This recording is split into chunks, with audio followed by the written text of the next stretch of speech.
Hello everyone, कैसे हैं आप लोग? मजे में? आज आप स्टार्ट कर रहे हैं chapter registration under GST. India में जितने भी टैक्स लॉज बनाए गए हैं उन सभी टैक्स लॉज में छोटे व्यापारियों को हमेशा दायरे से बाहर रखा गया है। मतलब उनके ऊपर वो कानून लागू नहीं किया गया जो बहुत छोटे व्यापारी है। बिल्कुल उसी तरीके से जीएसटी भी जो बहुत छोटे व्यापारी हैं उनके ऊपर लागू नहीं होता है। प्रैक्टिकली पॉसिबल भी नहीं है। आप सोच के देखिए, जो रोड साइड वेंडर्स हैं, जो ठेले पे दुकान लगा रहे हैं, धंधा तो वो भी कर रहे हैं, पर क्या उनके लिए पॉसिबल है, फिजिबल है कि वो जीएसटी में रजिस्ट्रेशन लें और जीएसटी लॉ की कंप्लायंस करें? बिल्कुल भी नहीं। तो सेक्शन 22 ऑफ जीएसटी ये कहता है कि एक थ्रेशोल्ड लिमिट है। अगर आपका टर्नओवर इस थ्रेशोल्ड लिमिट को क्रॉस करता है तभी आपको जीएसटी में रजिस्ट्रेशन लेने की आवश्यकता है और तभी आपको जीएसटी लॉ कंप्लाई करने की आवश्यकता है। तो what is this section 22? A threshold limit will be provided. अगर आपका टर्नओवर उस थ्रेशोल्ड लिमिट से नीचे है तो भाई आप जीएसटी के दायरे में नहीं आते हो, कोई आपको रजिस्ट्रेशन वगैरह नहीं लेना। लेकिन अगर आपका टर्नओवर उस थ्रेशोल्ड लिमिट से ज्यादा है तो आपको जीएसटी में रजिस्ट्रेशन लेना पड़ेगा। इनफैक्ट रजिस्ट्रेशन में 3 सबसे इंपॉर्टेंट सेक्शन है। बाकी सेक्शन भी इंपॉर्टेंट है बट 3 मेन सेक्शन है जिससे यह पता चलता है कि रजिस्ट्रेशन लेना है कि नहीं। मतलब सिर्फ सेक्शन 22 से आपको यह पता नहीं लग सकता है कि रजिस्ट्रेशन लेना है कि नहीं। 3 मेन सेक्शन है। सेक्शन 22 मैंने बताया आपको थ्रेशोल्ड लिमिट बताता है। सेक्शन 23 क्या करता है? वो बताता है कि आपको रजिस्ट्रेशन लेना ही नहीं है इररिस्पेक्टिव ऑफ योर टर्नओवर। भाई आपका टर्नओवर 1 करोड़ है, 100 करोड़ है, 1000 करोड़ है, 1 लाख करोड़ है, फर्क पड़ता ही नहीं है, आपको रजिस्ट्रेशन नहीं लेना है। राइट? अब सेक्शन 24 क्या है? सेक्शन 24 कहता है इररिस्पेक्टिव ऑफ योर टर्नओवर आपको कंपल्सरली रजिस्ट्रेशन लेना ही है। तो फिर से रिपीट करते हैं, 22, 23, 24 ये 3 सेक्शन क्या है? सेक्शन 22 ये बताएगा कि इस थ्रेशोल्ड लिमिट के ऊपर अगर आपका टर्नओवर है then you have to take registration under GST. Section 23 कहेगा भूल जाओ 22 में क्या कहा गया है, इन लोगों को जीएसटी में रजिस्ट्रेशन लेना ही नहीं है इररिस्पेक्टिव ऑफ टर्नओवर। और सेक्शन 24 क्या कहेगा? कहेगा भूल जाओ टर्नओवर वगैरह, इररिस्पेक्टिव ऑफ टर्नओवर आपको तो रजिस्ट्रेशन लेना ही है, जबरदस्ती लेना ही है। अब एक बात बताइए, अगर मैंने आपको सेक्शन 22 बता दिया और उसके बेसिस पे मैं कहूं कि आप ये बताइए क्या मुझे रजिस्ट्रेशन लेना है कि नहीं, तो क्या आपका आंसर करेक्ट हो पाएगा? नहीं हो पाएगा। इसलिए नहीं हो पाएगा क्योंकि हो सकता है आप बोले नहीं भाई टर्नओवर के बेसिस पे तो इसको रजिस्ट्रेशन नहीं लेना है, लेकिन हो सकता है जब सेक्शन 24 पढ़े तो आपको पता चले नहीं भाई इसको तो रजिस्ट्रेशन लेना था इररिस्पेक्टिव ऑफ टर्नओवर। पॉसिबल है।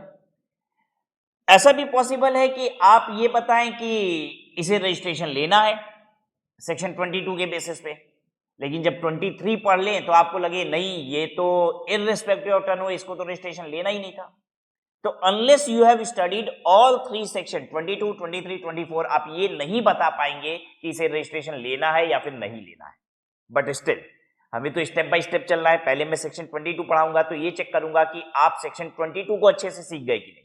तो आप जब मुझे बताएंगे कि रजिस्ट्रेशन लेना है कि नहीं तो बेस्ड ऑन ओनली 1 सेक्शन बताएंगे 22, भाई 22 के हिसाब से रजिस्ट्रेशन लेना है कि नहीं। अंडरस्टूड? जब हम 23 पढ़ेंगे, सेक्शन 23 पढ़ेंगे तो हम उस समय 22 और 23 दोनों सीख चुके हैं, तो उन दोनों के बेसिस पे डिसीजन लेना सीखेंगे कि whether registration is to be taken और नॉट। और जब 24 पढ़ चुके होंगे तो उस समय तो तीनों सेक्शन हो चुका है 22, 23, 24 एंड देन कंबाइंड डिसीजन हम लेना सीख जाएंगे कि whether we have to take registration under GST और नॉट। I hope I am clear. आइए शुरू करते हैं। तो इस चैप्टर में आप क्या क्या पढ़ने वाले हैं? This is from section 22 to 30। आप सेक्शन 22 से लेके सेक्शन 30 तक पढ़ेंगे। ठीक है। रजिस्ट्रेशन लेना है कि नहीं वो इन 3 सेक्शन से पता चलता है, 22, 23, 24। उसके बाद के सेक्शन क्या है? फिर रजिस्ट्रेशन लेने का प्रोसेस क्या है, रजिस्ट्रेशन कैंसिल कैसे कराया जाता है, रजिस्ट्रेशन में कुछ अमेंडमेंट कराना है, मतलब आपका एड्रेस वगैरह ये सब कुछ बदल गया है तो आप कैसे चेंज करवाते हैं रजिस्ट्रेशन की इंफॉर्मेशन में, और फिर अगर रजिस्ट्रेशन आपका कैंसिल हो गया है तो उसे कैसे वापस से रिवोक बैक कराया जाता है, वापस से कैसे रजिस्ट्रेशन पाया जाता है, ये सारे प्रोसेस है आगे। मतलब 22, 23, 24 में आपको ये पता चलेगा रजिस्ट्रेशन लेना है कि नहीं, और फिर उसके बाद रजिस्ट्रेशन लेने का, रजिस्ट्रेशन के खो जाने का, इन सब का जो प्रोसीजर है वो आपको बाकी के सेक्शन में बताया गया है। ठीक है, चलिए आइए, person liable for registration section 22। क्या आपको सेक्शन के साथ याद रखना पड़ेगा, खास करके रजिस्ट्रेशन वाले 3 सेक्शन तो आपको याद रखने ही पड़ेंगे, क्योंकि एग्जाम में कभी कभी हो सकता है कि आपको ये बताना पड़े कि हमने रजिस्ट्रेशन क्यों लेना है, राइट। तो आपको ये भी कोट करने की आवश्यकता पड़ जाए कि भाई रजिस्ट्रेशन इसे सेक्शन 22 की वजह से लेना है या सेक्शन 24 की वजह से लेना है, राइट। और या रजिस्ट्रेशन नहीं लेना है तो क्यों नहीं लेना है, सेक्शन 22 की वजह से नहीं लेना है या फिर सेक्शन 23 की वजह से नहीं लेना है, मतलब टर्नओवर कम था इसलिए नहीं लेना है, या वो लेना ही नहीं है registration irrespective of turnover because of section 23 इसलिए नहीं लेना है। तो कभी कभी ये सेक्शन कोट करने की आवश्यकता हो सकती है। इनफैक्ट मैं भी जब आपसे क्वेश्चंस करूंगा, आपके साथ प्रैक्टिस करूंगा, तो यही बार बार पूछूंगा कि बताइए आपने जो बताया मुझे कि रजिस्ट्रेशन लेना है नहीं लेना है, ये क्यों बता रहे हो, किस सेक्शन की वजह से आप बोल रहे हो ऐसा, राइट। तो 22, 23, 24 ये 3 सेक्शन तो मुझे रटने पड़ेंगे, याद करने पड़ेंगे। चलिए आइए, सेक्शन 22 क्या है। Every supplier shall be liable to be registered under the act in the state or union territory from which he makes taxable supply of goods or services or both। क्या बोल रहा है, सबसे पहला वर्ड मैंने highlight किया from. मैं UP से सप्लाई करता हूं बिहार, महाराष्ट्र, राजस्थान, एमपी, कर्नाटका। मैं आपसे जानना चाहता हूं कि मुझे रजिस्ट्रेशन कितनी जगह पे लेना है जीएसटी का।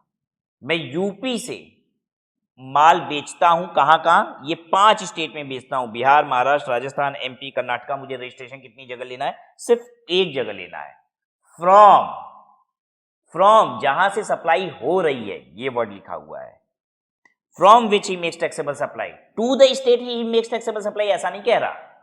तो कहां पे सप्लाई हो रहा है इज इममटेरियल। मैं यूपी में बैठ के पूरे हिंदुस्तान में माल बेचता हूं, मुझे रजिस्ट्रेशन कहां लेना है, सिर्फ यूपी में। बात समझ में आ रही है। लेकिन अगर मान लीजिए मेरी कोचिंग सेंटर, मेरी फिजिकल कोचिंग सेंटर है जहां बच्चे आते हैं पढ़ने के लिए, अभी फिलहाल मेरा डिजिटल क्लासेस है, ठीक है, तो क्या मैं यहां वाराणसी यूपी में बैठ के पूरे इंडिया में बच्चे मुझसे पढ़ रहे हैं कि नहीं, हाँ पढ़ रहे हैं। तो मुझे रजिस्ट्रेशन कितनी जगह लेना है, बस एक जगह। क्यों, क्योंकि मैं सप्लाई एक जगह से कर रहा हूं, मैं नहीं ना 4 जगह जाके सप्लाई कर रहा हूं। लेकिन मान लो मेरा 2 फिजिकल कोचिंग सेंटर है, ठीक है, मैं मंडे, ट्यूसडे, वेडनेसडे यूपी वाले सेंटर में पढ़ाता हूं और थर्सडे, फ्राइडे, सैटरडे मैं जाता हूं बिहार में, एक सेंटर है मेरा, वहां पढ़ाता हूं। 3 दिन यूपी में, 3 दिन बिहार में, ठीक है। जल्दी बताइए मुझे कितने रजिस्ट्रेशन लेने हैं, मुझे 2 रजिस्ट्रेशन लेने पड़ेंगे।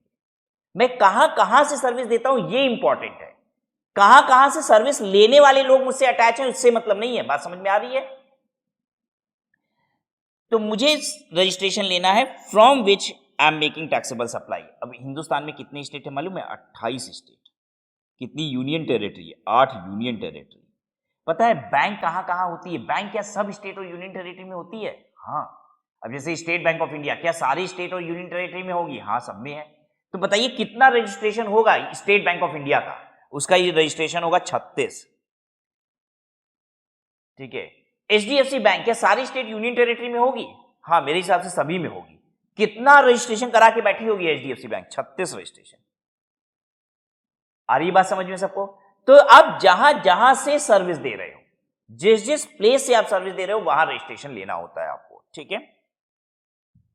जितने भी स्टेट और यूनियन टेरिटरी से आप सर्विस या गुड्स देते हो, ठीक है, जहां से आप सप्लाई करते हो, from which he makes taxable supply of goods.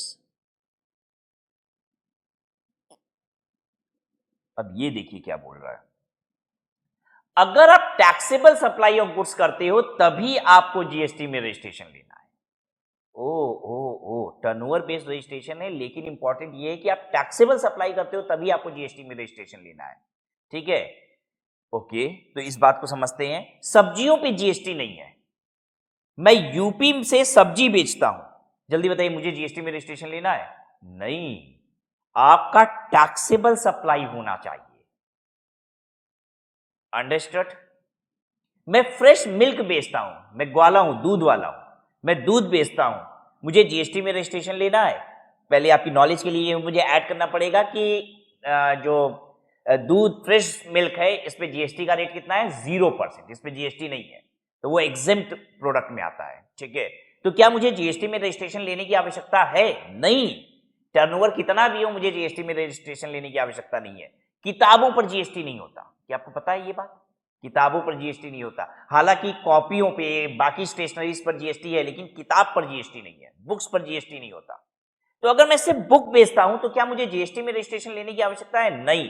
क्यों? क्योंकि कह रहा है आपको जीएसटी का रजिस्ट्रेशन लेना है उन सभी स्टेट और यूनियन टेरिटरी में जहां से आप सप्लाई करते हो। पहली बात बोला फ्रॉम, दूसरा बोला अगर आप टैक्सेबल सप्लाई करते हो तो। ओके, टैक्सेबल सप्लाई किसकी? गुड्स की, सर्विसेज की और बोथ। ठीक है, रजिस्ट्रेशन इज रिक्वायर्ड, रजिस्ट्रेशन कराना पड़ेगा if is aggregate turnover in a financial year exceeds 20 lakh. जब भी आपका फाइनेंशियल ईयर में टर्नओवर 20 लाख रुपए क्रॉस हो जाए। कौन सा turnover? Aggregate turnover. Oh my God, ये क्या बोल रहा है? एग्रीगेट टर्नओवर का मतलब होता है सारा टर्नओवर मिला के। अगर आपका 20 लाख रुपए से ज्यादा क्रॉस हो जाएगा तो आपको जीएसटी में रजिस्ट्रेशन लेना पड़ेगा। And what is aggregate turnover? You know,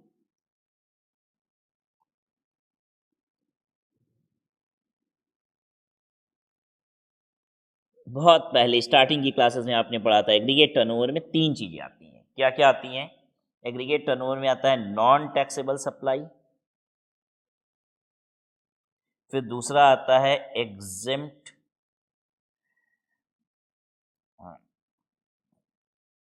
exempt exempt by notification. मतलब हम ऐसे कह सकते हैं, एक सेकेंड, हम इसको बेटर तरीके से कहते हैं। हम कहते हैं एग्रीगेट टर्नओवर में आता है एग्जेम्प्ट सप्लाई, ठीक है, जीरो रेटेड और टैक्सेबल सप्लाई। ये है एग्रीगेट सप्लाई। एग्रीगेट सप्लाई का मतलब तीनों तरीके की सप्लाई, चाहे एग्जेम्प्ट हो, चाहे टैक्सेबल हो, चाहे जीरो रेटेड। जीरो रेटेड का मतलब एक्सपोर्ट हो गया, ठीक है, और टैक्सेबल और एग्जेम्प्ट ये सब मिला के। अब एग्जेम्प्ट में भी 3 तरीके की सप्लाई आती है, तो मैं एक साथ सारी लिख रहा था, तो अब ये बाइफरगेट कर दिया मैंने। अब एग्जेम्प्ट में 3 तरीके की सप्लाई हो गई, क्या क्या? नॉन टैक्सेबल, ठीक है, देन एग्जेम्प्ट बाय नोटिफिकेशन और स्पेशल ऑर्डर, और तीसरा हो गया 0% नील रेटेड जिसको आप कहते हैं। इन सब को मिला के एग्रीगेट टर्नओवर कहते हैं, राइट। अगर आपका एग्रीगेट टर्नओवर कितने से ज्यादा है, कह रहा है ग्रेटर 20 लाख है, ये सारा टर्नओवर मिला के सब कुछ जोड़ के, अगर 20 लाख से ज्यादा है तो आपको जीएसटी में रजिस्ट्रेशन लेना है। आई बात समझ में?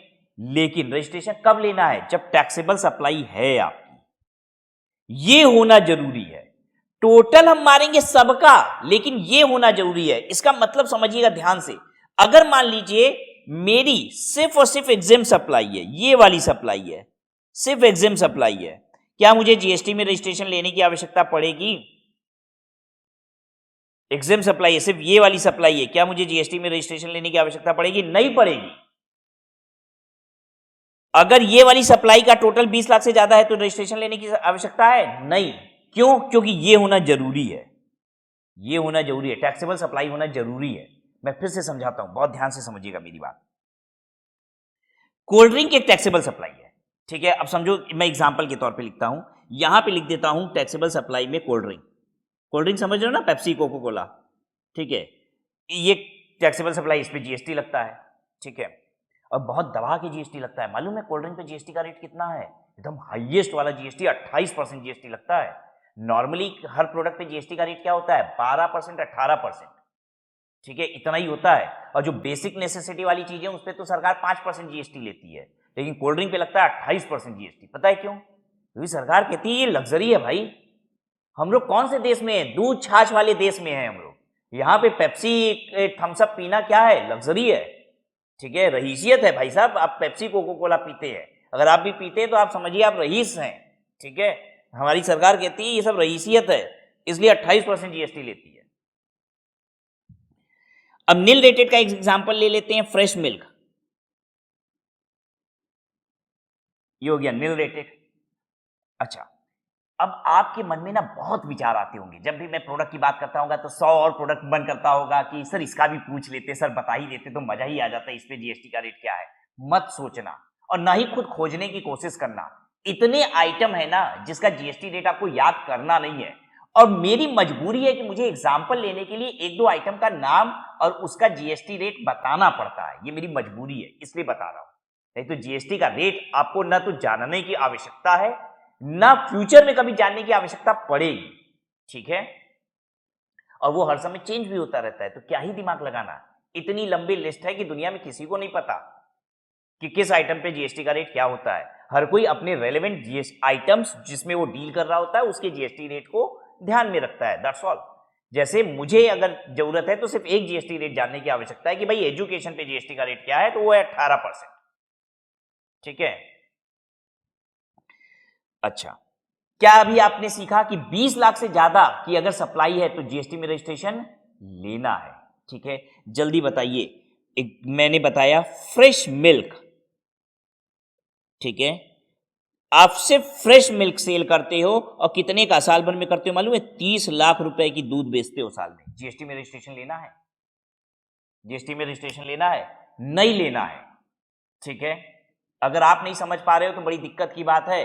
ठीक है, जो सिस्टम ऑपरेटर है, कैमरा ऑपरेटर है मेरा, वो बता दिया मुझे, मैंने उसके तरफ इशारा किया, पूछा कि भाई बताओ जीएसटी में रजिस्ट्रेशन लेना है, कह रहे नहीं लेना है। क्यों नहीं लेना है जीएसटी में रजिस्ट्रेशन? क्योंकि आपको यह बताया गया कि आपको टैक्सेबल सप्लाई करना है, टैक्सेबल सप्लाई लेना है। ठीक है, टैक्सेबल सप्लाई होनी चाहिए, राइट। अच्छा, अब केस, ये केस 1 था, हमने कहा रजिस्ट्रेशन नॉट रिक्वायर्ड, नहीं चाहिए। ठीक है, अब केस 2 आपके साथ डिस्कस करेंगे। एक दूध वाला है, वो दूध बेचता है, फ्रेश मिल्क बेच रहा है। ठीक है, कितने का? वो बेच रहा है 19 लाख रुपए का। ठीक है, और कोल्ड ड्रिंक भी बेचता है, वो अपनी दुकान पे कोल्ड ड्रिंक भी लगा रखा है, 2 लाख रुपए की साल में कोल्ड ड्रिंक भी बेच दिया है। मुझे जानना है क्या इसे जीएसटी में रजिस्ट्रेशन लेना है? इस दूध वाले को 19 लाख रुपए का दूध बेचा है, 2 लाख रुपए की कोल्ड ड्रिंक बेचा है, क्या जीएसटी में रजिस्ट्रेशन लेना है? जल्दी बताइए। तो हम क्या देखते हैं? टर्नओवर जो देखते हैं वो एग्रीगेट देखते हैं। टर्नओवर ना टोटल देखा जाता है, टर्नओवर टैक्सेबल का नहीं देखा जाता, ये एग्जेम्प्ट है और ये वाला टैक्सेबल है, लेकिन टोटल जो देखते हैं ना वो दोनों मिला के देखा जाता है, एग्रीगेट टर्नओवर। यही तो बता रहे थे, ये 20 लाख से ज्यादा होना चाहिए। ठीक है, अगर एग्रीगेट 20 लाख से ज्यादा है और कुछ भी टैक्सेबल सप्लाई है, जीएसटी में रजिस्ट्रेशन लेना है। टैक्सेबल सप्लाई कुछ भी है, हाँ है, जीएसटी में रजिस्ट्रेशन लेना है, 20 लाख से ज्यादा होना चाहिए। अब तीसरा केस, दूध वाला सिर्फ दूध बेचता है, कितने का? 20 लाख रुपए का, जीएसटी में रजिस्ट्रेशन लेना है? आप बोलेंगे नहीं लेना है भाई साहब। 25 लाख रुपए का दूध बेचता तो भी नहीं लेना, 50 लाख का बेचता तो भी नहीं लेना। अच्छा, 20 लाख रुपए का दूध बेचता है, ठीक है, और कोल्ड ड्रिंक बेचा है पूरे साल में एक 10 रुपए की बोतल बेचा था, बस 10 रुपया, 10 लाख नहीं बोल रहे हैं, सिर्फ 10 रुपीज, जीएसटी में रजिस्ट्रेशन लेना है? हाँ, 20 लाख से ज्यादा हो गया, क्योंकि हम टोटल देखते हैं, टोटल हो गया 20 लाख 10 रुपया।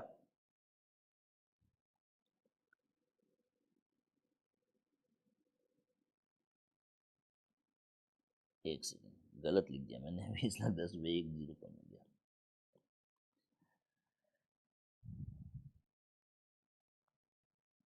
ठीक है, 20 लाख 10 रुपए का टर्नओवर हो गया। अब इसको जीएसटी में रजिस्ट्रेशन लेना पड़ेगा, क्योंकि एग्रीगेट कितना है? 20 लाख से ज्यादा है। और टैक्सेबल है क्या? हाँ, कुछ भी टैक्सेबल है, टैक्सेबल है, एक कोल्ड ड्रिंक बेचा था, जीएसटी में रजिस्ट्रेशन लेना पड़ जाएगा। अब आपको बात समझ में आ रही है? ठीक है, अच्छा, इस नॉन टैक्सेबल सप्लाई में क्या आता है? सब याद है बच्चों सबको? क्या क्या आता है इसमें? पेट्रोल वाले 5 प्रोडक्ट और alcoholic liquor for human consumption.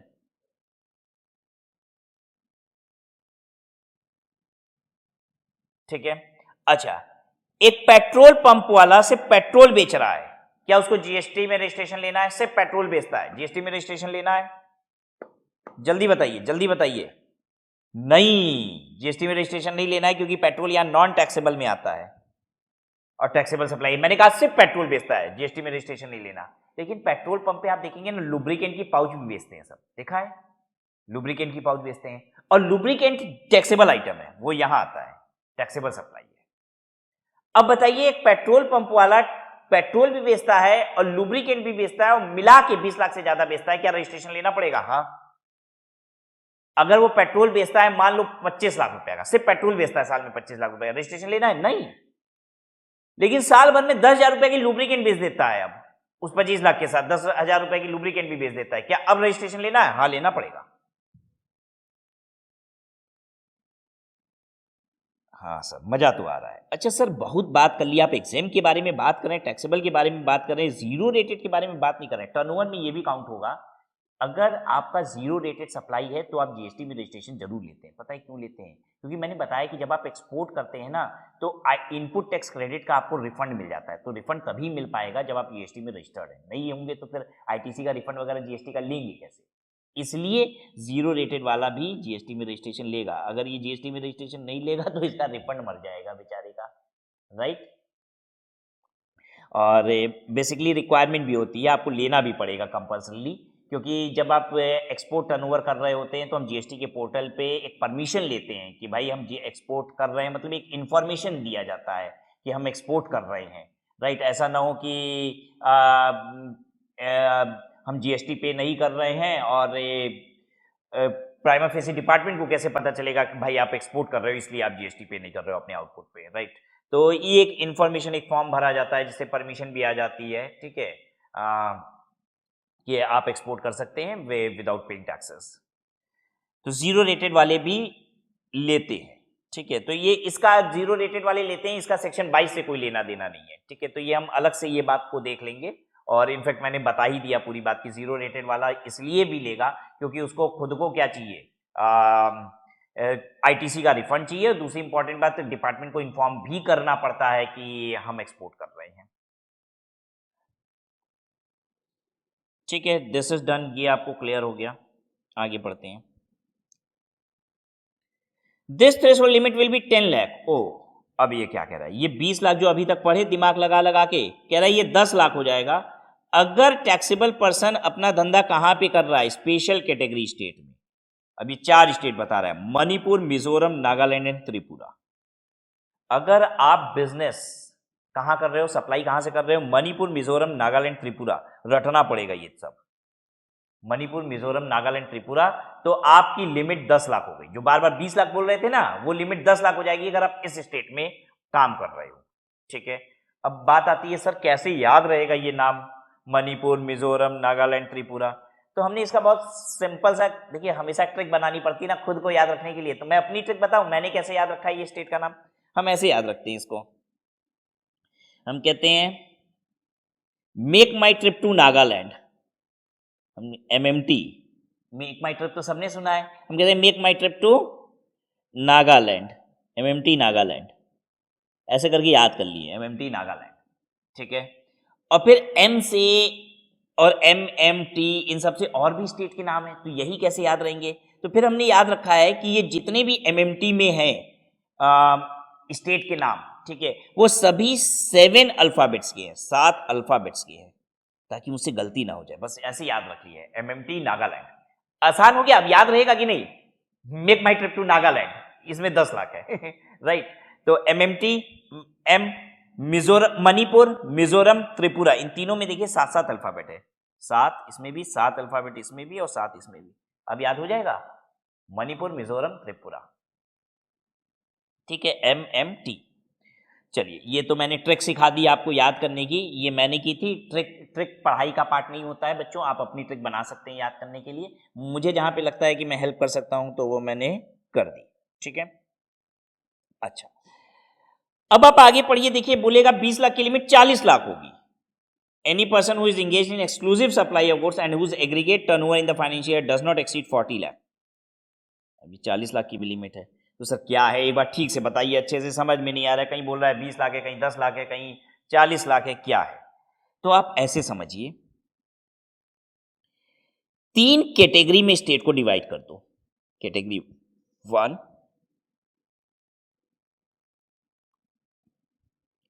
Category 2 और कैटेगरी 3। अब हम बताएंगे कौन से स्टेट किस कैटेगरी में आते हैं, और ये 3 अलग अलग कैटेगरी चल रही है रजिस्ट्रेशन की लिमिट की। ठीक है, ये हम बार बात कर रहे हैं रजिस्ट्रेशन लिमिट के लिए।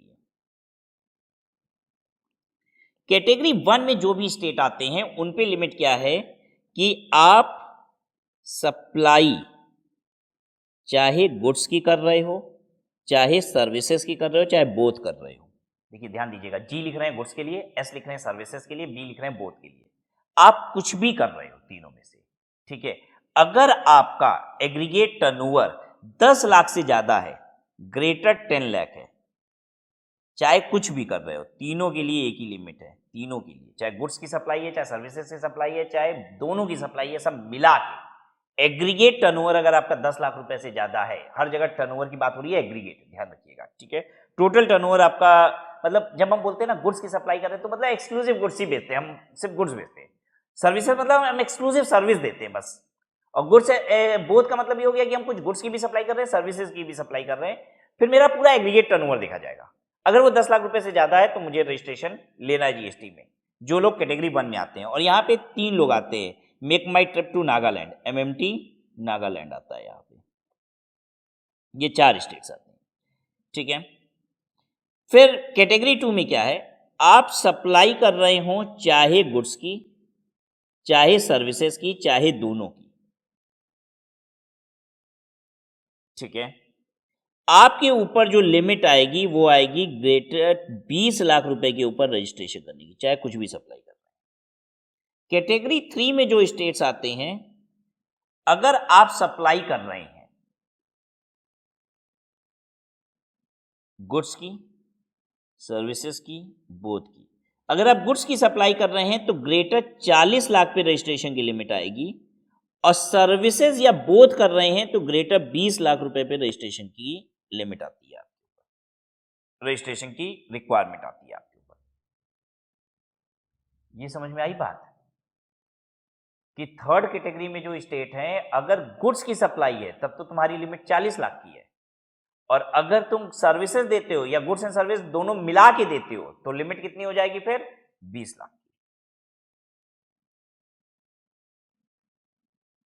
अभी एग्जांपल करेंगे, आप परेशान ना होइएगा, ठीक है, एग्जांपल करेंगे। अभी ये क्लैरिटी बन रही है आपकी कि अच्छा कुछ स्टेट ऐसे हैं जो 10 लाख रुपए के ऊपर रजिस्ट्रेशन लेना है, कुछ स्टेट ऐसे हैं जिनको 20 लाख के ऊपर लेना है, और कुछ स्टेट ऐसे हैं उनमें ये देखा जाएगा कि अगर सिर्फ गुड्स का है तो 40 लाख के ऊपर रजिस्ट्रेशन लेना है, और अगर सिर्फ सर्विसेज है या फिर दोनों है, सर्विस और गुड्स मिला के है, तो फिर हमें 20 लाख के ऊपर ही रजिस्ट्रेशन लेना है। अब कौन कौन से स्टेट आते हैं यहाँ पे, पहले वो देख लेते हैं। ये 10 लाख वाला, ये कैटेगरी 1 है, जो मैंने कैटेगरी 1 बोला वो ये है। फिर ये कैटेगरी 2 वाला है, ये कैटेगरी 3 वाला है। देखिए इसमें MMT नागालैंड हो गया, MMT Nagaland, make my trip to Nagaland. फिर उसके बाद 20 लाख वाले में 6 स्टेट आते हैं, अरुणाचल प्रदेश, मेघालय, सिक्किम, उत्तराखंड, पुडुचेरी और तेलंगाना। अब आप कहोगे सर इसका भी कोई शॉर्टकट बताइए, जैसे 4 का बताए हैं यूपी मस्त, इसका भी कुछ बताइए सर ताकि याद हो जाए हमको। अरे इसका मैंने क्या बताया है, इसका बताया है MMT नागालैंड, और इसका है यूपी मस्त। यूपी मस्त, मैं यूपी से हूं ना, मैंने यूपी को फोकस किया और यूपी मस्त बना लिया, हालांकि यूपी का मतलब यूपी नहीं है, यूपी का मतलब यूपी नहीं है यहाँ पे। आइए देखते हैं, ये इतना मेरे दिमाग में बैठा हुआ है, यूपी मस्त मैं बोलता हूं, और कैसे याद करता हूं। U stand for Uttarakhand, P stand for Puducherry, M stand for Meghalaya. अब आप कहेंगे सर कि मणिपुर मिजोरम भी तो हो सकता था M से, तो बेटा इतना तो तुमको याद रखना पड़ेगा, और मैंने इसीलिए याद कर लिया था कि यहाँ पे ना 7 अल्फाबेट्स वाले हैं सब, ठीक है, यहाँ पे 7 अल्फाबेट्स वाले हैं, राइट। और सबसे खास बात, यहाँ पे कोई भी 7 अल्फाबेट वाला नहीं है, ये 7 अल्फाबेट्स वाले हैं यहाँ पे, ठीक है। नागालैंड तो पूरा ही पूरा हम बोल दे रहे हैं, इसलिए हमको दिक्कत ही नहीं है। और यहाँ 7 अल्फाबेट वाले हैं, और यहाँ नॉट ऑफ 7 अल्फाबेट, कोई भी 7 अल्फाबेट का नहीं है। इसलिए गलती नहीं होगी, हम इससे भी याद रख लेते हैं कि अच्छा कंफ्यूजन होता है तो हम चेक कर लेते हैं। उत्तराखंड हो गया, पुडुचेरी हो गया, M से 7 वाला तो नहीं होगा, तो मेघालय हो गया, ठीक है, A अरुणाचल प्रदेश, S सिक्किम है और T तेलंगाना है। क्योंकि देखिए T यहाँ भी कॉमन है, यहाँ भी कॉमन है, तो इस तरीके से हम कुछ याद रखने की कोशिश करते हैं। बाकी देखिए अलर्ट रहना आपकी जिम्मेदारी है, मैं ये थोड़ी ना कह रहा हूँ कि यूपी मस्ट में कोई लॉ थोड़ी ना पढ़ा रहा हूँ, ये तो ट्रिक पढ़ा रहा हूँ, ठीक है। तो दिस इज हाउ यू मैंने याद रख रखा है and you can also learn it like this. MMT make my trip to Nagaland और दूसरा यूपी मस्त। और इसके अलावा जितने स्टेट बच गए वो सब इस कैटेगरी में आते हैं। तो कितने बच गए? 6 यहाँ हो रहे हैं, 4 यहाँ हो रहे हैं, टोटल होते कितने हैं? 28 + 8 होते हैं, यानी टोटल होते हैं 36। इसमें से 10 घट गए तो इसमें बाकी 26 सब इसमें आते हैं। इसका नाम याद रखने की जरूरत नहीं है, जो बच गए वो सब इसमें आते हैं। याद रहेगा सबको? चलिए अब जल्दी से बताइए तब इसका एग्जाम्पल। यूपी कहाँ आ रहा है? यहां आ रहा है। अब आपको ये समझना होगा ना, जो सबसे बड़े स्टेट्स हैं वो तीसरी कैटेगरी में, बीच वाली स्टेट सेकेंड कैटेगरी में, और जो एकदम छुट्टी छुट्टी स्टेट नहीं है, एकदम से अंडर डेवलप्ड स्टेट जो है, वो है कैटेगरी 1 में। समझ गए बात को? अच्छा, अब आपके मन में एक बात और आएगी कि सरकार ऐसा क्यों कर रही है? जो छोटे स्टेट्स हैं उनमें लिमिट इतनी कम क्यों रखी है? एक तो वैसे ही स्टेट छोटा है और वहां पे और कम ही टर्नओवर पे रजिस्ट्रेशन, मतलब 10 लाख पे ही उसको रजिस्ट्रेशन भी करा लेना है, ऐसा क्यों कर रही है? एक बात समझिएगा, उस स्टेट को ना डेवलप करने के लिए कर रही है सरकार। मैं आपको समझाता हूं, क्योंकि ये सब समझना ना आपको बहुत जरूरी है। हमें सिर्फ लॉ पढ़ के एग्जाम पास नहीं करना है, कल को हो सकता है ये देश का कानून आप ही को बनाना है। तो जब तक आप देश की अर्थव्यवस्था को समझेंगे नहीं, आप कैसे बनाएंगे कानून? समझिएगा इस बात को। आज अगर हमारे देश में कोई जीएसटी में रजिस्ट्रेशन नहीं लेता है ना, तो वो कहता है क्यों नहीं ले रहा है? क्योंकि वो छोटा व्यापारी है। लेकिन आप ये समझ लीजिए कि वो छोटा व्यापारी जीवन भर छोटा रह जाएगा और शायद एक दिन खत्म हो जाएगा, वो बड़ा नहीं हो पाएगा। बिना जीएसटी में रजिस्ट्रेशन लिए वो बड़ा हो ही नहीं सकता, उसका व्यापार कभी बड़ा होगा ही नहीं। आप सोच रहे होगे सर ऐसी कैसी बात आप कर रहे हैं, आइए मैं समझाता हूं आपको। बताइए, मैं एक रजिस्टर्ड व्यापारी हूं, मैं जो परचेजेस करता हूं उस पे मुझे, अगर मैंने जीएसटी पे किया है तो क्या मुझे उसकी क्रेडिट मिलती है? हाँ। लेकिन मुझे क्रेडिट कब मिलेगी? जब सामने वाला जीएसटी की इनवॉइस बनाएगा, यानी वो भी रजिस्टर्ड होगा तभी तो वो जीएसटी इनवॉइस बनाएगा। अनरजिस्टर्ड बंदे से हम माल खरीद के लाते हैं तो क्या हम आईटीसी क्लेम कर पाएंगे? नहीं, क्योंकि वो तो जीएसटी बिल दिया ही नहीं है हमको। तो एक बात बताइए, मैं किससे माल खरीदना पसंद करूंगा? जो जीएसटी बिल देता है या जो जीएसटी बिल नहीं देता है?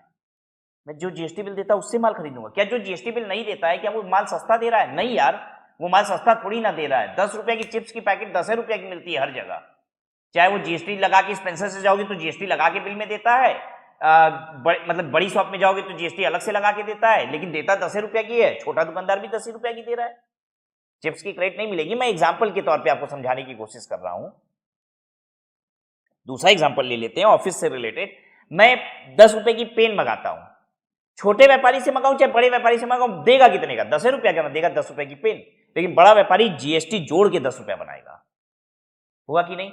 8 रुपया 80 पैसा प्लस 1 रुपया 20 पैसा जीएसटी मिला के 10 रुपए की पेन। और छोटा व्यापारी सीधे 10 रुपए की पेन दे देगा आपको। पेन तो उतने की पड़ी, हम किससे माल खरीदना पसंद करेंगे? जो जीएसटी बिल बना के दे रहा है, ताकि मैं आईटीसी ले पाऊं। यानी मैं कभी भी छोटे व्यापारी से माल नहीं खरीदूंगा। क्या मेरे जैसे और भी लोग होंगे जो छोटे व्यापारी से माल नहीं खरीदेंगे? हाँ। अब जब छोटा व्यापारी से हम माल खरीदेंगे ही नहीं तो वो छोटा व्यापारी छोटा और रहेगा कि नहीं? जीवन भर रहेगा। यही वजह है, आप समझिए, अगर आप जीएसटी में रजिस्ट्रेशन नहीं ले रहे हैं तो आप कभी बड़ा धंधा कर ही नहीं पाएंगे। आपकी मजबूरी है। मैं ये नहीं कह रहा कि सरकार कह रही है 20 लाख रुपए के ऊपर जीएसटी रजिस्ट्रेशन लेना है ना। मैं कहता हूं कि अगर आप जीएसटी रजिस्ट्रेशन लिए बिना धंधा शुरू करेंगे तो आप जी ही नहीं पाएंगे, धंधा कर ही नहीं पाएंगे। क्यों? क्योंकि आपसे माल खरीदने वाले लोग बहुत कम हो जाएंगे। जितना रजिस्टर्ड व्यापारी है वो आपसे माल ही नहीं खरीदेगा। Understood everyone?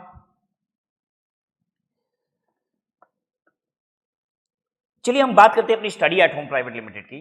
तो जब मैंने स्टार्ट किया स्टडी एट होम तो मेरे पास भी तो लिमिट थी कि मैं 20 लाख रुपए के बाद रजिस्ट्रेशन करा सकता हूं, 40 लाख के बाद करा सकता हूं, व्हाटएवर जो भी लिमिट होगी मेरे पास।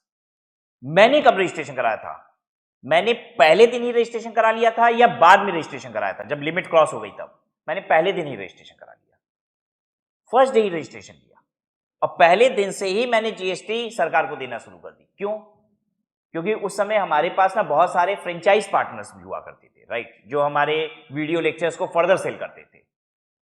तो अगर मैं रजिस्टर्ड नहीं होता तो मैं जब उनको बिल काटता, वो तो रजिस्टर्ड व्यापारी है, राइट, वो भी फर्दर किसी ना किसी स्टूडेंट को कोर्सेज सेल कर रहे हैं। अगर मैंने रजिस्ट्रेशन नहीं लिया होता तो मैं उनको जीएसटी इनवॉइस नहीं देता, मैं उनको जीएसटी इनवॉइस नहीं देता तो उनको आईटीसी नहीं मिलती, इनपुट टैक्स रेट नहीं मिलती, तो उनको नुकसान होता। क्या वो हमारे पेनड्राइव कोर्सेज को सेल करते? नहीं बेचते। तो अगर वो नहीं बेचते तो मैं छोटा रह जाता कि नहीं? मैं छोटा रह जाता। अंडरस्टूड? तो सरकार क्या करती है, जो छोटे स्टेट्स होते हैं ना, जो अंडर डेवलप्ड स्टेट होते हैं, उनमें चाहती है कि ज्यादा से ज्यादा व्यापारी रजिस्ट्रेशन करा ले ताकि उनका धंधा बढ़े। उनका धंधा बढ़ेगा तभी तो जाके वो स्टेट ग्रो करेगा। आपको बात समझ में आ रही है कि नहीं? ठीक है, कंप्लायंस बर्डन है, ये भी बात सही है। देखिए, आपके मन में ये बात आएगा, हर चीज के ना पॉजिटिव और निगेटिव इंपैक्ट दोनों होते हैं, राइट। कोल्ड ड्रिंक पीने में मजा आता है कि नहीं? अरे उसके हार्मफुल इफेक्ट्स बहुत ज्यादा है, पता है कि नहीं? लेकिन भाई मजा आ रहा है तो आ रहा है, ठीक है। सिगरेट तो इतनी प्यारी चीज है कि पूछो ही मत। डब्बे पे लिख के बताया जाता है, ठीक है, वार्निंग डब्बे पे लिख के दिखाया जाता है, और इतनी खतरनाक मुंह की फोटो बनाता है कि देख के आदमी डर जाए। लेकिन इंसान वो डब्बा देखता है और वो फोटो भी देखता है और फिर भी पीता है। क्यों? क्योंकि उसके पॉजिटिव इंपैक्ट भी है। पॉजिटिव इंपैक्ट क्या? आनंद आ रहा है यार एकदम, ठीक है, और निगेटिव इंपैक्ट तो आपको डब्बे तक पे दिखाई दे रहा है। देखिए, कुछ इंडस्ट्रीज पॉजिटिव बोल बोल के मर जा रही है कि हमारे प्रोडक्ट के ये फायदे नहीं बिक रहा है, और कुछ इंडस्ट्रीज का नसीब देखो, ठीक है, वो लिख के दे रहा है कि पियो कैंसर हो जाएगा तुमको, ये हाल हो जाएगा तुम्हारे मुंह का, तब भी धगाधक बिक रही है, ठीक है। आपको पता है सिगरेट्स वगैरह पे टैक्स कितना होता है? पान मसाला गुटखा, इस पे टैक्स कितना होता है? आप जान के होश उड़ जाएंगे। इस पे जीएसटी होता है, उसके बाद जीएसटी कंपनसेशन सेस होता है। मोटा मोटी अगर हम 10 रुपए की सिगरेट की बात करें, पता नहीं कितने का बिकता है सिगरेट, ये भी कह रहा है नहीं पता, पता होगा इसको, लेकिन अब बताएगा नहीं तो कहेगा कि सर को पता है कि हम सिगरेट पीते हैं। तो मान लो 10 रुपए का सिगरेट है, तो मोटा मोटी 4 से 5 रुपए उसके अंदर जीएसटी है। होश उड़ा जान के आपका? मतलब सरकार क्या बिजनेस कर रही है ये देखो। हम तो कहते हैं मोदी जी का धंधा सबसे बढ़िया है, ठीक है। एक बंदा सिगरेट बना रहा है, फिर डिस्ट्रीब्यूटर के पास जा रहा है, उसके बाद होलसेलर के पास जा रहा है, रिटेलर के पास जा रहा है, इतने लोग उसमें कमा रहे हैं। कितना? 5 रुपए के अंदर, और 5 रुपए मोदी जी ले जा रहे हैं एक सिगरेट पे अपना अलग। आपको समझ में आ रहा है? धंधा तो वो कर रहे हैं असल, ठीक है। बाकी तो व्यापारी बस काम कर रहे हैं, मजदूरी कर रहे हैं सरकार की, है कि नहीं? आपको सुन के भी ऐसा समझ में आ रहा होगा, सरकार की मजदूरी कर रहे हैं। इतने लोग मिलके भी 5 रुपया नहीं ले पा रहे हैं अपनी जेब में जितना मोदी जी ले जा रहे हैं। So this is how the tax is being paid. इतना लंबा उसके ऊपर टैक्स है, तब भी दबा के बिकता है। कोविड के टाइम में कौन से प्रोडक्ट पे सबसे ज्यादा प्रीमियम चल रहा था, जो छुप के बिक रहा था? तो यही सिगरेट था। सिगरेट, गुटखा, पान मसाला। मतलब मुझे मालूम है, लोग बताते थे 10 रुपए की अगर गुटखा की पाउच है तो वो 20-20, 25-25 रुपए में बिक रही है। धीरे से चुपके से दुकानदार बेच रहा है। सिगरेट 10 रुपए वाली 20-20, 40-40 रुपए की बिक जा रही है, ठीक है। इतनी वार्निंग्स की बात। तो what I wanted to exactly say कि जब अंडर डेवलप्ड स्टेट्स को सरकार को डेवलप कराना है ना, तो उसके लिए जरूरी है कि वो छोटे व्यापारियों को भी रजिस्ट्रेशन करने के लिए फोर्स करे थोड़ा, ठीक है, ताकि वो ग्रो कर पाए, ठीक है। उनके ऊपर कंप्लायंस का बर्डन आएगा, सहना पड़ेगा भाई, पूरे स्टेट को डेवलप कराना है, राइट। क्योंकि अगर वो अनरजिस्टर्ड रहेंगे तो वो ग्रो नहीं करेंगे, वो उस स्टेट का व्यापारी ग्रो नहीं करेगा तो वो स्टेट ग्रो नहीं करेगा। अंडरस्टूड?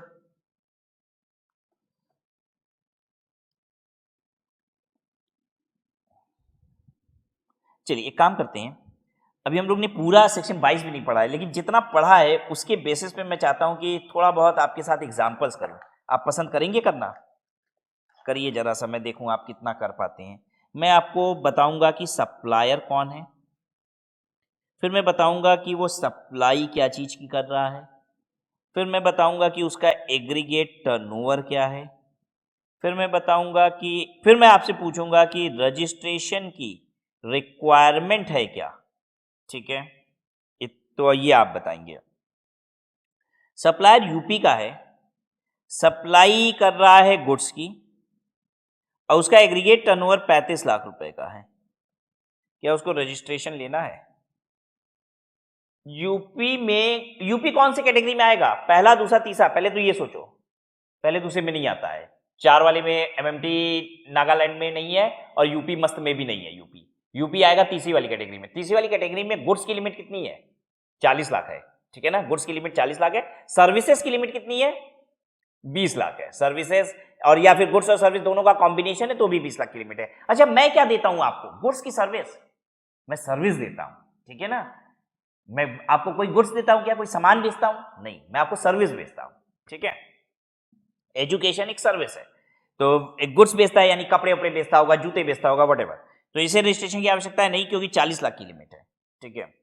अच्छा, यही उत्तराखंड का व्यापारी है, उत्तराखंड का व्यापारी है, गुड्स बेचता है, अब 35 लाख रुपए की एग्रीगेट टर्नओवर है। क्या इसे रजिस्ट्रेशन लेना पड़ेगा? हाँ। उत्तराखंड कहां पे आता है? यूपी मस्त वाले में, बीच वाली सेकंड कैटेगरी में। वहां पे लिमिट 20 लाख रुपए की है, रजिस्ट्रेशन लेना पड़ेगा। आप सोच रहे होगे सर ये लिमिट्स याद रखनी पड़ेगी सब स्टेट की। हाँ बेटा, करनी पड़ेगी, क्या करोगे, मजबूरी है, ठीक है। अच्छा, यूपी का व्यापारी है, सर्विसेज दे रहा है, सर्विसेज बेचता है, 35 लाख रुपए की, रजिस्ट्रेशन लेना है। हाँ, सर्विस के लिए तो 20 लाख से ज्यादा कहीं है ही नहीं, पूरे देश में नहीं है, ठीक है। फिर मणिपुर का है, ठीक है, गारमेंट बेचता है, ठीक है, 12 लाख रुपए बस टर्नओवर है, रजिस्ट्रेशन लेना है। मणिपुर किसमें आ गया? एमएमटी नागालैंड, ठीक है, पहली वाली कैटेगरी। वहां 10 लाख के ऊपर ही रजिस्ट्रेशन लेना पड़ता है, ठीक है, लेना पड़ेगा। हाँ।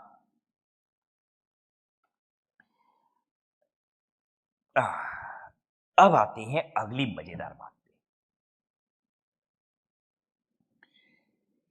एग्रीगेट टर्नओवर का मतलब क्या होता है?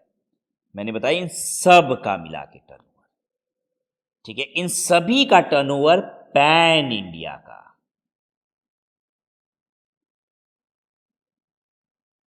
इंटायर इंडिया का ऑन अ पैन, ऐसे लिखते हैं, बल्कि entire India on a pan.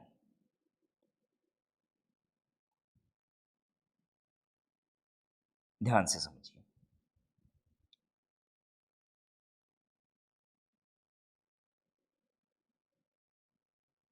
मैं यूपी में, गारमेंट की शॉप है मेरी यूपी में, गारमेंट शॉप, और मेरी एक बिहार में भी गारमेंट की शॉप है। यूपी वाली गारमेंट शॉप की टर्न, अच्छा, यूपी बिहार दोनों कहाँ आते हैं, कौन सी कैटेगरी में? तीसरी वाली कैटेगरी में। और गुड्स पे जीएसटी का क्या है लिमिट? 40 लाख रुपया, ठीक है। यहां पे मेरी टर्नओवर है 25 लाख रुपया, यहां पे मेरी टर्नओवर है 25 लाख रुपया, ठीक है। मुझे यूपी में रजिस्ट्रेशन लेना है कि नहीं, इसके लिए क्या टर्नओवर देखा जाता है? Aggregate turnover. एग्रीगेट टर्नओवर का मतलब होता है पूरे देश भर में जितना एग्जाम सप्लाई है, एक्सपोर्ट सप्लाई है, टैक्सेबल सप्लाई है, सब पूरे देश का जोड़ देना है। समझ में आ रहा है बच्चों? तो ये मेरा टर्नओवर कितना है? 50 लाख रुपया। क्या मुझे जीएसटी में यूपी में रजिस्ट्रेशन लेना है? 50 लाख रुपया देखा जाएगा यूपी के लिए, हाँ रजिस्ट्रेशन लेना है। अब बिहार के लिए देखते हैं, क्या बिहार में मुझे रजिस्ट्रेशन लेना है? हाँ लेना है, बिहार में मुझे रजिस्ट्रेशन लेना है। क्यों? क्योंकि बिहार के लिए भी टर्नओवर यही 50 लाख रुपए देखेंगे। टर्नओवर टोटल देखा जाता है, टर्नओवर ना टोटल देखा जाता है। तो भाई 40 लाख से ज्यादा रजिस्ट्रेशन लेना पड़ेगा।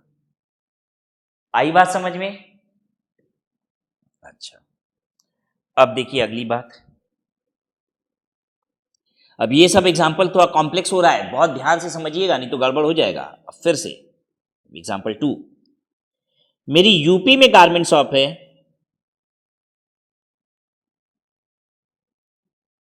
बहुत एक्सॉस्टिव में पढ़ाने की कोशिश कर रहा हूं कि आपने देखा अभी तक सिर्फ एक पैराग्राफ ठीक से नहीं पढ़ा है मैंने, और इतनी बातें आपको समझा रहा हूं, ठीक है। सिर्फ इतनी ही बात, जो 20 लाख 10 लाख 40 लाख लिख रहा है उसको समझाने की कोशिश कर रहा हूं आपको पूरी तरीके से। बिहार में भी मेरी गारमेंट शॉप है, यहां पे मेरा टर्नओवर है 35 लाख,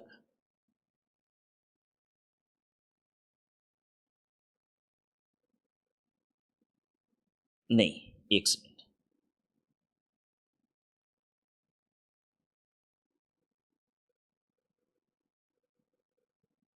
एक सेकंड, देखिए मैं एग्जांपल को थोड़ा सा बेहतरीन बनाता हूं।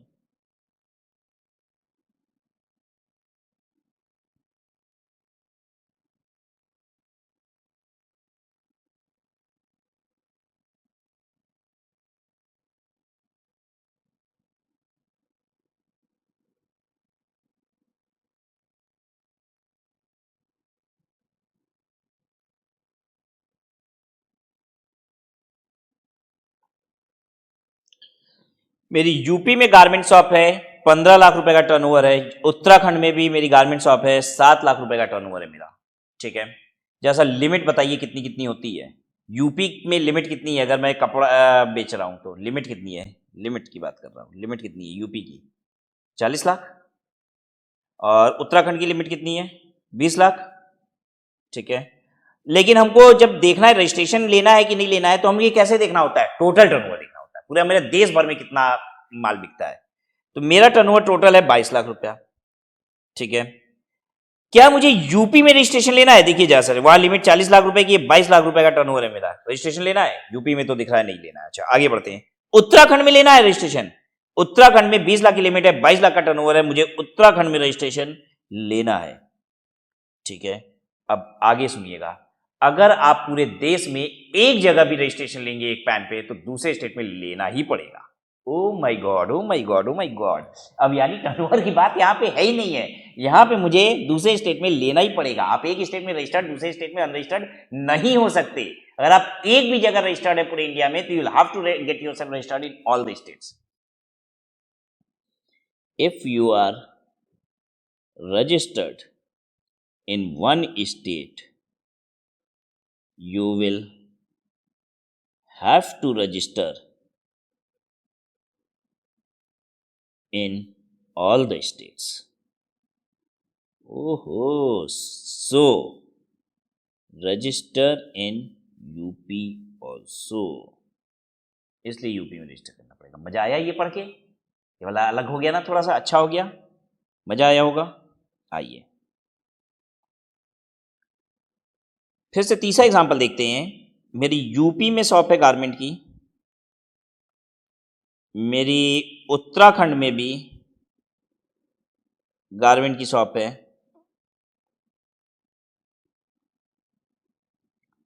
यहाँ पे 8 लाख का टर्नओवर है, यहाँ 7 लाख का टर्नओवर है, टोटल 15 लाख रुपए का है। क्या मुझे रजिस्ट्रेशन लेना है कहीं भी? यूपी में 40 लाख की लिमिट है, उत्तराखंड में 20 लाख की लिमिट है, कहीं भी लिमिट क्रॉस नहीं हो रही है किसी के हिसाब से भी। अगर उत्तराखंड के भी हिसाब से हो गई होती ना, दोनों जगह लेना पड़ता, लेकिन यहाँ किसी भी स्टेट में नहीं है, तो नो रजिस्ट्रेशन रिक्वायर्ड, कहीं रजिस्ट्रेशन लेना ही नहीं है। अगर एक भी जगह लेना पड़ जाता तो क्या होता? फिर दोनों जगह लेना पड़ता, है कि नहीं? आइए अब तीसरा नेक्स्ट एग्जाम्पल लेते हैं। और आपको मजा आ रहा हो तो प्लीज मुझे बताइएगा मजा आ रहा है क्या। मैं कमेंट बॉक्स में ये जान सकता हूं कितने बच्चों को रियली मजा आ रहा है, आनंद आ रहा है, कि बहुत अच्छे तरीके से हर वैरायटी के क्वेश्चंस को करने का मौका मिल रहा है। And this is how you get questions in your examination, right. मैं चाहता हूं हर वैरायटी आपके साथ कवर हो जाए, ताकि आप कोई भी क्वेश्चन आपको डिफिकल्ट ना लगे एग्जाम में। Can you see how many questions we have done? और अभी बहुत करेंगे। अभी तो आप सेक्शन 22 पूरा नहीं किए, अभी सेक्शन 22 पूरा कर लेंगे तो क्वेश्चन करेंगे। सेक्शन 23 कर लेंगे तो 22-23 पे बेस्ड क्वेश्चन करेंगे। जब सेक्शन 24 कर लेंगे तो 22-23-24 पे मिला के क्वेश्चन करेंगे। इतना कराएंगे ना आपको। रजिस्ट्रेशन बहुत इंपॉर्टेंट चैप्टर है, और रजिस्ट्रेशन कराना है कि नहीं, ये क्वेश्चन अपने आप में एग्जाम के लिए बहुत इंपॉर्टेंट है, राइट। क्योंकि कभी कभी क्या करता है, आप नहीं समझते, रजिस्ट्रेशन पे बेस्ड क्वेश्चन होता है और आपसे कहता है जीएसटी लायबिलिटी कंप्यूट कीजिए। बच्चा सोचता है यार जीएसटी की लायबिलिटी कंप्यूट करनी है, पता चलता है क्वेश्चन देख के कि रजिस्ट्रेशन ही नहीं कराना था, तो लायबिलिटी आएगी कहां से? अब बच्चा लगता है जीएसटी की लायबिलिटी कंप्यूट करनी, यानी ये रजिस्ट्रेशन का क्वेश्चन ना दूसरे चैप्टर के क्वेश्चन से भी मिक्स कर सकता है। ये इतना इंपॉर्टेंट है, ठीक है। आपको आईटीसी क्लेम करने का क्वेश्चन आ सकता है, पता चलेगा रजिस्ट्रेशन की रिक्वायरमेंट ही नहीं थी, हम बताएंगे वो रजिस्टर्ड ही नहीं होगा जीएसटी में, तो आईटीसी वगैरह की बात ही नहीं आती है। आउटपुट पे टैक्स ही नहीं है उसका, जीएसटी में रजिस्टर्ड नहीं है, आउटपुट पे टैक्स नहीं है, कोई आईटीसी की बात ही नहीं आएगी। क्योंकि क्वेश्चन बोलेगा कि आईटीसी वो क्लेम करेगा इफ ही इज रजिस्टर्ड, अगर वो रजिस्टर्ड है तो आईटीसी क्लेम करेगा। तो पता चलेगा आपका कि, और आईटीसी बताइए कितना क्लेम कर पाएगा, तो पता चलेगा नहीं, रजिस्ट्रेशन ही नहीं लेना है इसको। तो यूपी में गारमेंट शॉप है, उत्तराखंड में भी गारमेंट शॉप है, और बच्चों मणिपुर में भी गारमेंट शॉप है। 8 लाख, 7 लाख, 2 लाख। क्या एग्रीगेट टर्नओवर देखना पड़ता है क्या, जोड़ लगा के? हाँ, 15 तो 17 लाख हो गया। क्या रजिस्ट्रेशन लेना पड़ेगा? मणिपुर में 10 लाख की लिमिट चलती है बच्चों, ठीक है, तो यहां पे रजिस्ट्रेशन लेना पड़ जाएगा। और अगर यहां लेना पड़ जाएगा तो कहां लेना पड़ेगा? तीनों में रजिस्ट्रेशन लेना पड़ेगा। अब आपको रजिस्ट्रेशन लेना पड़ेगा तीनों जगह, यूपी भी लेंगे, उत्तराखंड भी लेंगे, और मणिपुर भी लेंगे। समझ में आया? आइए, बहुत हो गया गुड्स की बात, अब आइए सर्विसेज की बात भी करें थोड़ा। आइए करते हैं, ये छोड़िए ना, गुड्स की बात करते हैं। एक ही बात है गुड्स और सर्विस, क्योंकि सर्विस में तो, गुड्स में तो 40 लाख वाली भी लिमिट है ना, सर्विस में तो जानते ही हो, एक कुछ स्टेट की 10 है, कुछ स्टेट की, अब क्योंकि सेकंड कैटेगरी और थर्ड कैटेगरी दोनों में ही 20 हो जाता है ना सर्विस में। थर्ड कैटेगरी में गुड्स का ही तो अंतर है ना 40 लाख, क्योंकि थर्ड कैटेगरी में भी सर्विस में तो 20 ही लाख है, तो सर्विस में तो 10 और 20 दो ही लिमिट है, तो मजा नहीं आता है। मुझे तो गुड्स में ही मजा आ रहा है, ज्यादा करना ऐसे ही है।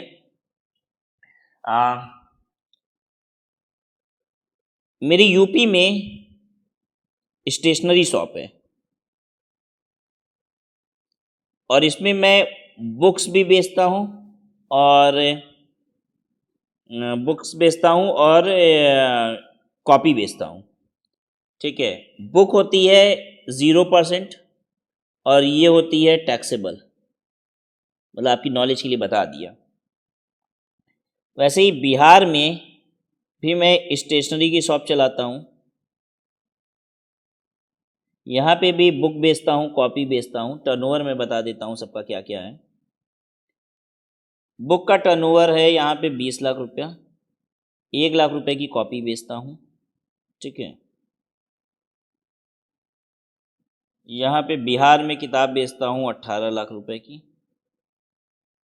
और 3 लाख रुपए के आसपास की कॉपी बेचता हूँ। यहाँ पे 2 लाख रुपए की कॉपी बेचता हूँ। क्या मुझे रजिस्ट्रेशन लेना होगा कि नहीं? एक बात बताइए, मुझे एग्रीगेट टर्नओवर जोड़ना है, तो एग्रीगेट में सिर्फ टैक्सेबल वाला जोड़े या एग्जेम्प्ट भी जोड़ना पड़ेगा? सब जोड़ना पड़ेगा। आपका टैक्सेबल है, एग्जेम्प्ट है, ये सबसे मतलब नहीं होता है। जितना माल बेचो, पूरे देश भर में जितना बेचो ना, पूरी जोड़ मारो, पूरी जोड़ मारेंगे। कितना हो गया? 20, 40, 41 लाख रुपया। लिमिट क्या है? यूपी में अगर गुड्स बेचते हो तो लिमिट क्या है? 40। बिहार में गुड्स बेचते हो तो लिमिट क्या है? 40। तो 40 की लिमिट क्रॉस हो जा रही है, दोनों जगह रजिस्ट्रेशन लोगे। यहां भी लेना है, यहां भी। अच्छा, एक जगह अगर रजिस्ट्रेशन की लिमिट आ जाती तो दोनों जगह लेना पड़ता। हाँ, आप देख रहे हो, एग्जाम, टैक्सेबल सब देखना है। आइए अब आगे पढ़ते हैं। हॉवेवर, अभी तो बहुत कहानी है। अब बेटा 40 लाख, अभी जो मैंने ये पढ़ाया था ना, अब देखो अब अगली कहानी पढ़ाएंगे, आपके होश उड़ जाएंगे। अब इस गुड्स में मैं कहूंगा कि सभी गुड्स का 40 लाख नहीं है, अब गुड्स में भी दो बातें हैं।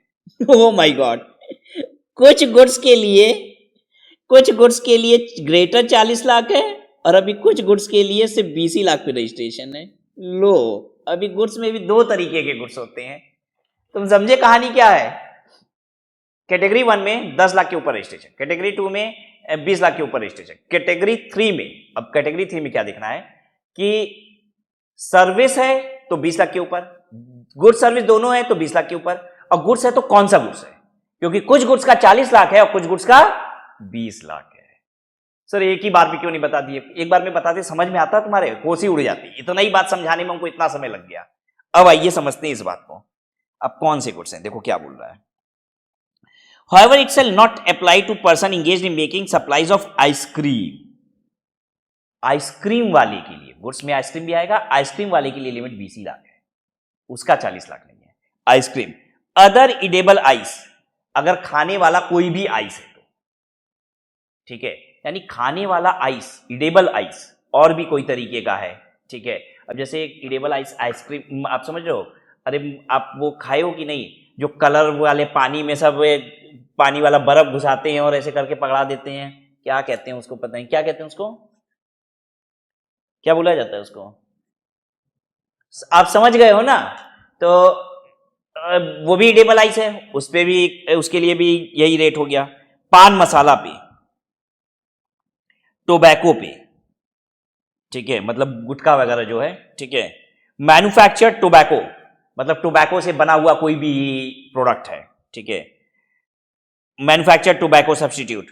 Fly ash bricks, fly ash bricks जानते हैं आप, काले रंग का ईटा होता है, वो फ्लाई ऐश से आजकल बनता है, ठीक है। मतलब सीमेंट वाला ईटा बोलते हैं उसको, सीमेंट वाली ब्रिक्स। तो वो एक्चुअली वो सीमेंट वाली ब्रिक्स नहीं होती है। सीमेंट फैक्ट्री में सीमेंट तैयार जब होता है ना, तो एक वेस्ट क्रिएट होता है, फ्लाई ऐश, ठीक है। उसी से आजकल ईंटें बनने लग गए हैं। तो वो वाली ईंटें, fly ash aggregates, fly ash का एग्रीगेट, ये आजकल क्या करते हैं, जो जमीन वगैरह की फिलिंग कराते हैं ना, तो मिट्टी की जगह इससे भी भरवा लेते हैं, ठीक है। फ्लाई ऐश ब्लॉक्स, अब आजकल अब पता नहीं आपने देखा भी है कि नहीं, इतनी बड़ी बड़ी ईंटें बन रही हैं, ठीक है, वो फ्लाई ऐश की, ब्लैक ब्लैक रंग की होती है, ग्रे कलर की मोटा मोटी होती है। ब्रिक्स ऑफ फॉसिल मील्स और सिमिलर सिलीसियस अर्थ, ठीक है, बिल्डिंग ब्रिक्स, ये नॉर्मल ईंटें जो है वो भी। अर्थेन और रूफिंग टाइल्स, अर्थेन और रूफिंग टाइल्स किसको कहते हैं, खड़ंजा बोलते हैं उसको। अब देखियो इस तरीके का होता है, ब्राउन कलर का होता है, ऐसा कहां ये बना के दिखाएं, इस तरीके का होता है, छतों पे लोग लगाए रहते हैं ये वाली ब्रिक्स, ऐसे फंसा फंसा के एक दूसरे में लगी रहती है, ठीक है। नहीं देखे तो देख के भी क्या करोगी, इतना दिमाग मत लगाओ, ऐसे समझो, शॉर्ट में समझो, मेरे हिसाब से नाम याद कर लो, ठीक है। ये जितने ब्रिक्स थे, ठीक है, और उसके अलावा टोबैको, टोबैको पान मसाला और आइसक्रीम, आइसक्रीम टोबैको ब्रिक्स, इतना याद कर सकते हैं कि नहीं। और यहीं पे लिखते हैं, अगर आइसक्रीम है, टोबैको है और ब्रिक्स है, तो इसके लिए लिमिट 20 लाख की है, ठीक है। अब जल्दी से बताइए, यूपी में कोई आइसक्रीम बेचता है 22 लाख रुपए की, रजिस्ट्रेशन लेना है, हाँ। यूपी में जूते बेचता है 22 लाख रुपए का, रजिस्ट्रेशन लेना है, नहीं। यूपी में पान मसाला गुटखा बेचता है 22 लाख रुपए का, रजिस्ट्रेशन लेना है, हाँ। क्लियर है अब आपको, ज्यादा तो बोलेंगे ही नहीं आपसे हम। A person shall be considered to be engaged exclusively in the supply of goods even if he is engaged in exempt supply of services provided by way of extending deposit, loans or advances in so far as the consideration is represented by way of interest or discount. Actual में ये service भी है ही नहीं, आपने पहले ही पढ़ रखा है, अगर किसी भी चीज के बदले में ब्याज मिलता है तो वो गुड्स और सर्विस कहीं भी नहीं आता, उस पर जीएसटी नहीं होती है। पढ़ा है ये बात, बहुत पहले पढ़ाए थे, ठीक है।